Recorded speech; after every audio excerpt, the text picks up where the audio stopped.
جس نے بھی اللہ سے مانگا ہے اللہ نے اس کی توقعات سے بڑھ کر عطا فرمایا۔ تو جس طرح اللہ نے نبی علیہ الصلوۃ والسلام کو خصائص فضیلت عطا فرمائی، اسی طرح حضور صلی اللہ علیہ وسلم کی امت کو بھی اللہ نے بہترین خصائص عطا فرمائے۔ اور ایک حدیث کے اندر آپ علیہ الصلوۃ والسلام نے ارشاد فرمایا کہ میری امت سب سے پہلے جنت کے اندر جائے گی۔ تمام انبیاء کے اوپر جنت حرام ہے جب تک حضور صلی اللہ علیہ وسلم جنت کے اندر نہ چلے جائیں۔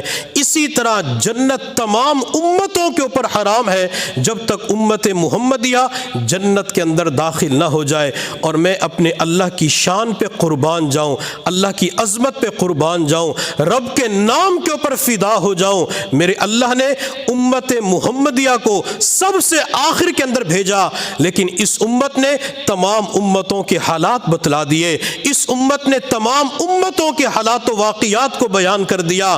اگر امت محمدیہ سے پوچھا جائے قوم عاد کیا تھی، وہ فوراً قرآن سامنے رکھ کے قوم عاد کا تذکرہ کرنا شروع کر دے گی۔ امت محمدیہ سے پوچھا جائے قوم سمود کیا ہے، وہ قرآن سامنے رکھ کے تذکرہ کرنا شروع کر دے گی۔ اگر پوچھا جائے فرعون کون تھا، قوم شعیب کیا تھی، فلاں قوم کیا تھی، ہر قوم کا تذکرہ کرنا شروع کر دے گی۔ اگر اس امت سے پوچھا جائے قوم عاد کے گناہ کیا تھے، قوم سمود کے گناہ کیا تھے، فرعون نے کیا کیا، قوم نوح نے کیا کیا، قوم لوط نے کیا کیا، قوم شعیب نے کیا کیا، یہ امت سب کچھ حالات و واقعات کو بیان کر دیتی ہے۔ لیکن پیچھے کی طرف آپ جائیں، موسیٰ علیہ السلام کی امت سے پوچھیں کہ آپ امت محمدیہ کو جانتے ہو، ان کے گناہوں کے بارے میں جانتے ہو، نہیں بتلا سکتے۔ میرے اللہ نے امت محمدیہ کو آخر کے اندر رکھا تاکہ میرے حبیب صلی اللہ علیہ وسلم کی پوری امت کے اوپر رب کی ستاری کی چادر پڑی رہے، ان کے گناہوں کے بارے میں کسی امت کو پتہ ہی نہ چلے۔ اللہ نے اس پوری امت کے گناہوں کو چھپا کے رکھ دیا۔ پہلی امت ایک گناہ کرتی تھی، اللہ پکڑ لیتے تھے، اس امت کے اندر وہ سارے گناہ پائے جاتے ہیں۔ شعیب علیہ السلام کی قوم کا گناہ اس امت کے اندر پایا جاتا ہے، لوط علیہ السلام کی قوم کے گناہ اس امت کے اندر پائے جاتے ہیں، نوح علیہ السلام کی قوم کے گناہ بت پرستی اس امت کے اندر پائی جاتی ہے۔ ہر امت کے گناہ پائے جاتے ہیں، مجموعی طور پہ پائے جاتے ہیں، لیکن آج ہماری شکلیں خنزیر اور بندر کے اندر تبدیل نہیں ہوتی، آسمان سے پتھروں کی بارش نہیں ہوتی، اللہ زمین کے اندر نہیں دھنساتے۔ اس کی وجہ کیا ہے؟ اس کی وجہ حضور صلی اللہ علیہ وسلم کی دعا کا صدقہ ہے۔ نبی علیہ الصلوۃ والسلام کی دعاؤں کی بدولت ہم بچے ہوئے ہیں۔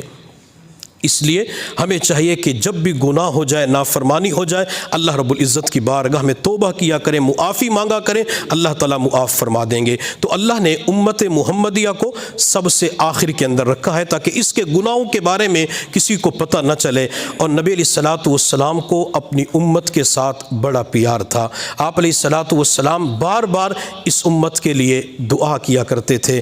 حضور صلی اللہ علیہ وسلم نے ایک مرتبہ دعا مانگتے ہوئے اللہ رب العزت کی بارگاہ میں عرض کیا، اللہ ابراہیم علیہ السلام نے اپنی امت کے بارے میں کہا تھا کہ اگر تو ان کو عذاب دے تو دے سکتا ہے، اگر ان کو معاف کر دے تو معاف کر سکتا ہے۔ اللہ عیسیٰ علیہ السلام نے کہا تھا ان تعذبہم فانہم عبادک، اللہ اگر تو عذاب دے تیرے بندے ہیں، پکڑنا چاہے تو پکڑ سکتا ہے۔ اللہ نہ میں ابراہیم علیہ السلام کی کہوں نہ میں عیسیٰ علیہ السلام کی کہوں، اللہ میں تو یوں کہوں یا رب امتی امتی، یا ربی امتی امتی، اللہ میری امت کو معاف کر دے، اللہ میری امت سے گناہ ہو جائے اللہ معاف کر دینا، انفرادی گناہ کرے تب بھی معاف کر دینا، اجتماعی گناہ ہو جائے اللہ تب بھی میری امت کو معاف کر دینا۔ حضور صلی اللہ علیہ وسلم کا آخری وقت ہے، آپ علیہ الصلوۃ والسلام کی خدمت میں حضرت جبرائیل علیہ السلام حاضر ہوئے، عرض کہ یا رسول اللہ، اللہ آپ کی ملاقات کا مشتاق ہے، اللہ ملاقات کرنا چاہتے ہیں۔ میرے پیغمبر نے فرمایا جبرائیل جا میرے اللہ سے پوچھ کے آ، میرے بعد میری امت کا کیا بنے گا؟ حضرت جبرائیل علیہ السلام گئے، واپس آ کے عرض کے یا رسول اللہ، اللہ فرماتے ہیں امت کے معاملے میں آپ کو راضی کروں گا۔ میرے محبوب صلی اللہ علیہ وسلم نے فرمایا میں اس وقت تک راضی نہیں ہوں گا جب تک میرا آخری امتی بھی جنت کے اندر نہ چلا جائے۔ پھر آپ علیہ السلام نے فرمایا اسرائیل اپنا کام شروع کر۔ اسرائیل علیہ السلام نے اپنا کام شروع کیا۔ آپ علیہ السلام اسرائیل سے فرماتے اسرائیل موت کی اتنی تکلیف ہوتی ہے؟ حضرت اسرائیل نے کہا یا رسول اللہ میرا تو آپ کو تکلیف دینے کا ارادہ بھی نہیں ہے۔ آپ علیہ الصلوۃ والسلام نے فرمایا اسرائیل اچھا یہ بتلا جب تو میرے امتی کی جان نکالتا ہوگا تو میرے امتی کو کتنی تکلیف ہوتی ہوگی، میرے امتی کو کتنا درد ہوتا ہوگا۔ آپ علیہ الصلوۃ والسلام نے پھر اسرائیل کی طرف دیکھ کے فرمایا اسرائیل تو نے آخری وقت کے اندر جتنی تکلیف میری امت کو دینی ہے وہ ساری تکلیف محمد کے سینے پہ ڈال دے۔ محمد امت کی خاطر تمام تکلیف کو برداشت کرنے کے لیے تیار ہے۔ نبی علیہ الصلوۃ والسلام آخری وقت کے اندر فاطمہ کی بات نہیں کرتے جو آپ کے جگر کا ٹکڑا تھی، آپ کی آنکھوں کی ٹھنڈک تھی۔ نبی علیہ الصلوۃ والسلام آخری وقت کے اندر حسن و حسین کی فکر نہیں کرتے، حسن و حسین کی بات نہیں کرتے جن کے بارے میں بتایا جا چکا تھا کہ ایک بیٹے کو زہر دے کے شہید کیا جائے گا، دوسرے کو کربلا کے میدان کے اندر شہید کر دیا جائے گا۔ نبی علیہ الصلوۃ والسلام نے ازواج مطہرات کے لیے دعا نہیں مانگی، آپ علیہ السلام نے بیٹی کے لیے دعا نہیں مانگی، آپ نے بیٹیوں کے لیے، آپ علیہ الصلوۃ والسلام نے نواسوں کے لیے دعا نہیں مانگی۔ اگر آخری وقت کے اندر فکر تھی، دعا تھی، وہ صرف اور صرف اپنی امت کے لیے فکر اور دعا تھی۔ نبی علیہ الصلوۃ والسلام اپنی امت کے بارے میں بڑے غمگین رہتے تھے۔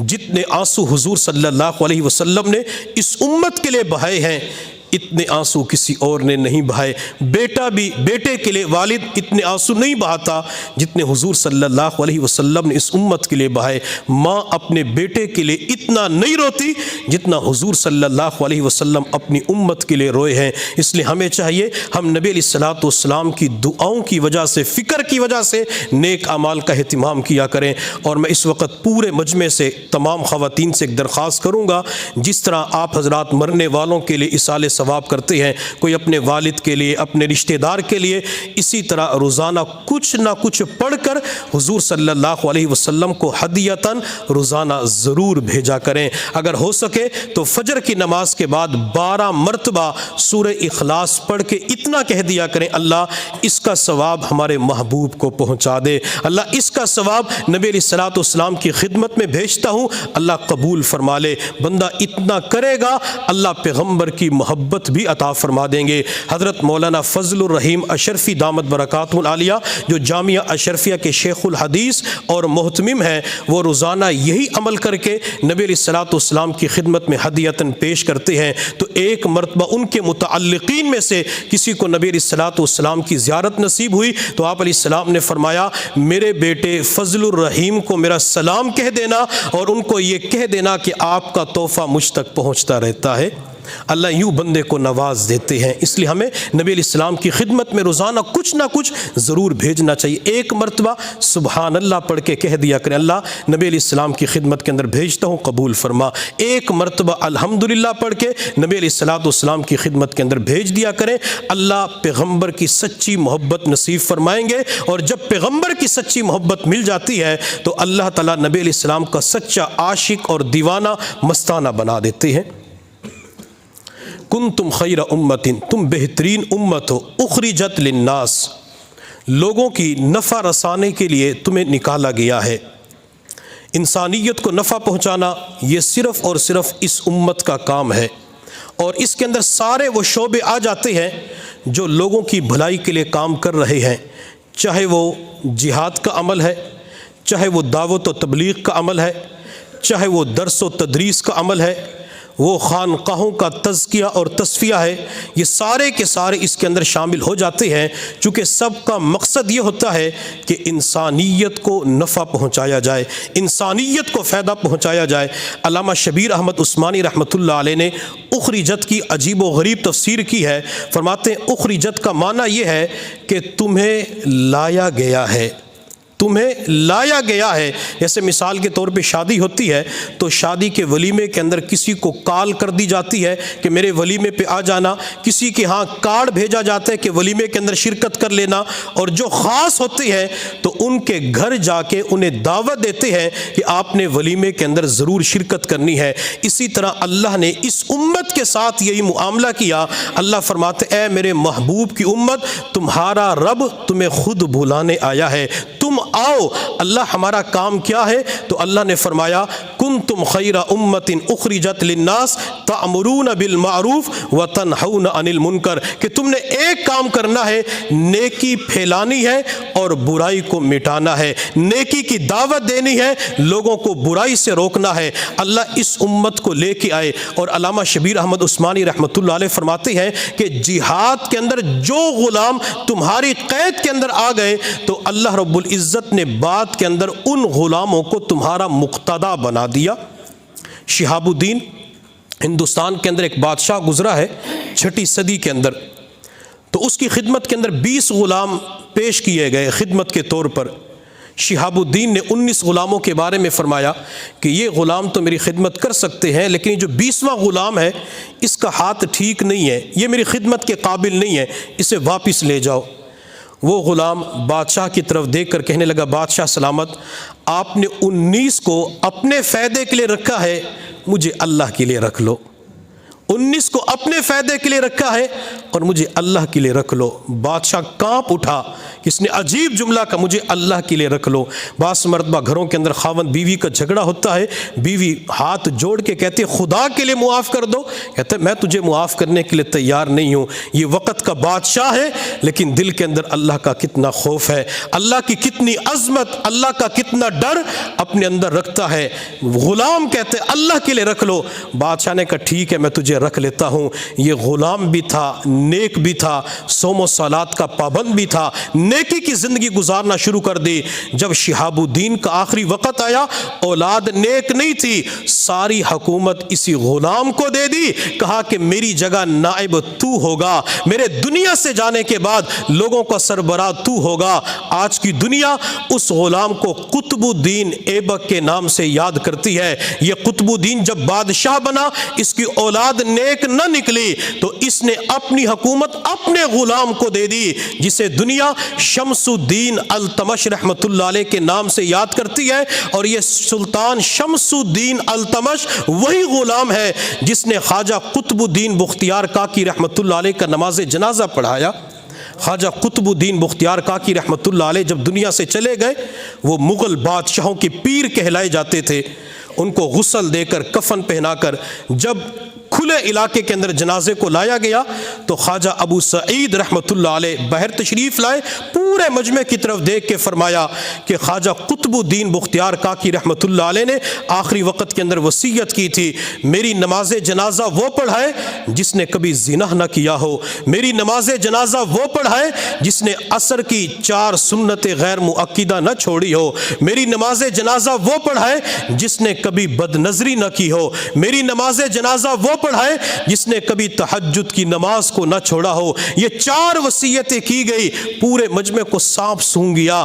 علماء بھی کھڑے ہوئے تھے لیکن کوئی بندہ آگے نہ بڑھ سکا۔ بندے کی کبھی سنتیں رہ جاتی ہے، کبھی تہجد کی نماز رہ جاتی ہے۔ چنانچہ مجمع کے اندر سے ایک بندہ صفوں کو چیرتے ہوئے باہر آیا، اپنے چہرے کو کپڑے کے ساتھ چھپایا ہوا تھا۔ خواجہ قطب الدین بختیار کاکی کے پاس آ کر ان کے چہرے سے کپڑے کو ہٹا کے پیشانی کا بوسہ دے کے کہا، حضرت آپ تو دنیا سے چلے گئے لیکن میرے راز کو اپنے دنیا والوں کے سامنے فاش کر دیا۔ میں نے آپ کو اس لیے بتلایا تھا کہ آپ میرے شیخ تھے، میری رہنمائی کریں گے، لیکن اب آپ نے میرا راز بتلا دیا، میں آپ کی نماز جنازہ پڑھا دیتا ہوں۔ چنانچہ انہوں نے نماز جنازہ پڑھائی۔ جب نماز جنازہ پڑھا کے فارغ ہوئے، چہرے سے کپڑے کو ہٹایا تو دنیا دیکھ کے حیران رہ گئی۔ وقت کا بادشاہ سلطان شمس الدین التمش رحمت اللہ علیہ تھا۔ اس وقت کے بادشاہ بھی ایسے ہوتے تھے جو سنت غیر مؤکدہ بھی نہیں چھوڑتے تھے، نظروں کی بھی حفاظت کرتے تھے، تہجد کا اہتمام بھی کیا کرتے تھے۔ یہ التمش خود غلام تھا۔ جب سلطان شمس الدین التمش کا آخری وقت آیا، اس کی اولاد بھی نیک نہ نکلی، اپنی حکومت اپنے غلام ناصر الدین محمود رحمت اللہ علیہ کو دے دی، اس کی اولاد بھی آگے نیک نہ نکلی۔ اس نے آخری وقت کے اندر اپنی حکومت اپنے غلام غیاث الدین بلبن کو دے دی۔ یہ 6 صدی کے اندر ہندوستان کے اندر 86 سال تک غلاموں نے حکومت کی ہے۔ اللہ نے غلاموں کو یہ عزت عطا فرما دی۔ نبی علیہ الصلوۃ والسلام کے پاس ایک غلام آیا جسے کتابوں کے اندر سالم مولا ابی حذیفہ کے نام سے یاد کیا جاتا ہے۔ رنگ کے کالے تھے، ہنر نہیں آتا تھا، کام کا سلیقہ نہیں آتا تھا، ایمان قبول کیا، نبی علیہ الصلوۃ والسلام کے پاس قرآن پڑھنا شروع کر دیا۔ تو ایک دن نبی علیہ الصلوۃ والسلام نے سالم کی طرف دیکھ کے فرمایا، سالم مجھے اللہ کا قرآن تو سناؤ، مجھے اللہ کا قرآن تو سناؤ۔ وہ سالم کتنا خوش نصیب تھا جس کے قرآن سننے کی فرمائش حضور صلی اللہ علیہ وسلم کرتے ہیں، سالم مجھے قرآن سناؤ۔ سالم نے آنکھیں بند کی اور قرآن عشق و محبت کے اندر پڑھنا شروع کر دیا، حتیٰ کہ میرے پیغمبر کی آنکھوں میں آنسو آ گئے۔ حضور صلی اللہ علیہ وسلم نے کافی دیر کے بعد جب سالم نے تلاوت کو موقوف کیا، صحابہ کرام کی طرف دیکھ کے فرمایا، میرے صحابہ اگر کس نے اللہ کی محبت کو شدید تر دیکھنا ہو تو وہ سالم کو دیکھ لے۔ اللہ کی محبت سالم کے دل کے اندر بہت زیادہ پائی جاتی ہے۔ اللہ نے سالم کو اپنی محبت سے کیوں نوازا؟ چونکہ قرآن آ چکا تھا۔ جب صحابہ مکہ سے مدینہ کی طرف گئے، ابھی قباء بستی کے اندر پہنچے تھے، نماز کا وقت ہوا تو لوگوں نے امیر المؤمنین حضرت عمر فاروق سے کہا کہ نماز آپ پڑھائیں۔ حضرت عمر نے کہا کہ جس مجمع کے اندر سالم موجود ہو وہاں عمر امام نہیں بن سکتا، سالم نماز پڑھائے گا۔ سالم امیر المؤمنین کا امام بن جاتا ہے۔ سالم کوئی آزاد نہیں تھا، ایک غلام تھا۔ اللہ نے غلام کو کیا عزتیں عطا فرما دی۔ حضرت بلال رضی اللہ تعالیٰ عنہ کی زندگی کو دیکھیں، رنگ کے کالے تھے، بال گھنگریالے تھے، امیہ بن خلف ظلم کیا کرتا تھا۔ اللہ نے بلال کو غلامی سے نکالا، نبی علیہ السلام کے دامن کے ساتھ جوڑا۔ پھر اللہ نے بلال کو کیا مقام اور مرتبہ عطا فرمایا، بیت اللہ کی چھت کے اوپر کھڑے ہو کر بلال آزان دیتے ہیں، اور نبی علیہ الصلوۃ والسلام نے فرمایا، بلال تو دفن کسی اور علاقے میں ہوگا لیکن قیامت کے دن میرے قدموں سے آزان دیتا ہوا اٹھے گا۔ میرے پیغمبر نے بلال سے فرمایا، بلال جب میں جنت کی طرف جاؤں گا میری سواری کی لگام تیرے ہاتھ میں ہوگی۔ اور نبی علیہ السلام نے یہ بھی فرمایا، بلال جب میں جنت کے اندر داخل ہوں گا میرے دائیں طرف تو ہوگا اور بائیں طرف ابو ذر غفاری ہوں گے۔ بلال غلام تھے، اللہ نے غلامی کے باوجود ان کو عزتیں عطا فرمائی۔ تو اللہ اس امت کو لے کے آئے، غلاموں نے کئی سال تک حکومت کی، اس لیے ہمیں چاہیے ہم بھی دین کا علم حاصل کریں، قرآن پڑھیں، احادیث پڑھیں، فقہ پڑھیں، تاکہ اللہ تعالیٰ دین کی برکت سے ہمیں بھی عزتیں عطا فرمائے، ہماری اولادوں کو بھی اللہ تعالیٰ عزتیں عطا فرمائے۔ اخرجت للناس، تمہیں لوگوں کے لیے لایا گیا ہے، لوگوں کی نفع کے لیے، انسانیت کو نفع پہنچانا اس امت کا کام ہے۔ یہ جو ہماری تبلیغی جماعت کام کرتی ہے، امر بالمعروف اور نہی عن المنکر، اللہ تعالیٰ اس پر بھی انہیں بڑا اجر و ثواب عطا فرماتے ہیں۔ میرے محبوب صلی اللہ علیہ وسلم کی خدمت میں ایک شخص حاضر ہوا، عرض کہ یا رسول اللہ میں اللہ کے راستے میں پیسہ خرچ کرنا چاہتا ہوں، اور جو اللہ کے راستے میں جا چکے ہیں ان کا ثواب لینا چاہتا ہوں۔ آپ علیہ السلام نے فرمایا کہ تیرے پاس کے پیسے کتنے ہیں؟ یا رسول اللہ 6000 درہم ہیں۔ آپ علیہ السلام نے فرمایا اگر تو 6000 درہم اس کے علاوہ سارا مال خرچ کر دے اور اللہ کے راستے میں جو سو رہا ہے اس کے اجر و ثواب کو تو پہنچ نہیں سکتا۔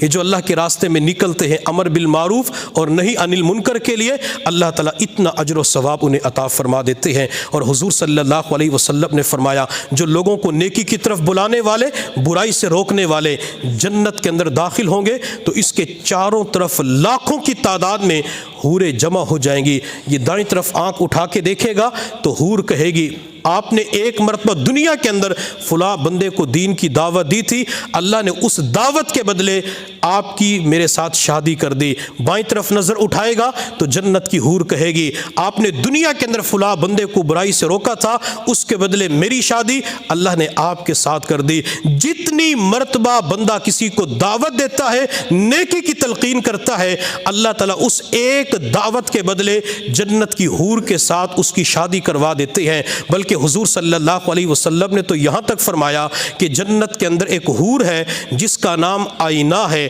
اور یہ جنت کی سب سے زیادہ خوبصورت حور ہے۔ اس کے دائیں طرف 70,000 خادم، بائیں طرف 70,000 خادم، یہ 1,40,000 خدام کے درمیان چلتے ہوئے ایک آواز دیتی ہے، این الآمرون بالمعروف والناہون عن عن المنکر، وہ لوگ کہاں ہیں جو امر بالمعروف کرتے ہیں اور برائیوں سے روکتے ہیں۔ اللہ نے مجھے اس بندے کے لیے خاص کر دیا جو نیکی کی باتوں کا حکم کرتے ہیں۔ دنیا کے اندر دعوت دیں گے، اپنی اولاد کو دعوت دینا، اعزہ اقربا کو دعوت دینا، مساجد کے اندر دعوت دینا، سوشل میڈیا کے ذریعے دعوت دینا، کالم لکھ کے کسی کو دعوت دینا، اللہ تعالیٰ اس کی برکت سے جنت کے اندر حور عطا فرما دیتے ہیں۔ اس لیے ہمیں چاہیے ہم دوسروں کو دین کی دعوت ضرور دیا کریں، امر بالمعروف اور نہی عن المنکر کو اپنا لیں۔ اللہ تعالیٰ اس کی برکت سے بہترین امت کے اندر ہمیں شامل فرمائیں گے۔ آگے نبی علیہ السلام نے فرمایا انتم تتمون 70 مرہ، تم 70 امتوں کو پورا کرنے والی ہو۔ اب اس سے مراد یا تو کثرت ہے، اور بعض محدثین فرماتے ہیں کہ اس سے مراد بڑی بڑی 70 امتیں ہیں، وہ اس سے مراد ہے۔ انتم خیرھا و اکرمھا علی اللہ تعالی، تم اللہ تعالیٰ کے نزدیک سب سے بہتر اور اللہ کے نزدیک سب سے زیادہ معزز اور کریم ہو۔ اللہ کی بارگاہ کے اندر سب سے زیادہ مقبول، مکرم، معزز کون بنتا ہے؟ جو امر بالمعروف اور نہی عن المنکر کو اپنا لیتا ہے، انسانیت کو نفع پہنچاتا ہے۔ اور اسی طرح میرے اللہ نے قرآن میں فرمایا ان اکرمکم عند اللہ اتقاکم، جو بندہ تقوی والی زندگی اختیار کرتا ہے وہ اللہ کے نزدیک معزز بن جاتا ہے۔ اس لیے ہمیں چاہیے تقوی والی زندگی کو اپنائیں تاکہ اللہ تعالی ہمیں بھی معزز مکرم بنا دے۔ اللہ رب العزت کی بارگاہ میں دعا ہے کہ جن اوصاف کی وجہ سے بندہ اللہ کی بارگاہ میں معزز مکرم بنتا ہے، اللہ تعالی وہ تمام اوصاف مجھے اور تمام خواتین کو عطا فرمائے۔ جن بچیوں کی آخری حدیث مکمل ہوئی ہے، میں ان تمام بچیوں کو، ان کے والدین، ان کے اعزہ اقربا، ان کی معلمات کو مبارکباد پیش کرتا ہوں کہ اللہ رب العزت کے کرم، فضل اور احسان کی برکت سے اللہ نے آخری حدیث پڑھنے کی سعادت نصیب فرمائی۔ اس حدیث کے اندر جتنی بھی باتیں ہمیں معلوم ہوئی، اللہ تعالیٰ ان تمام باتوں کے اوپر عمل کرنے کی توفیق عطا فرمائے۔ وآخر دعوانا ان الحمد للہ رب العالمین۔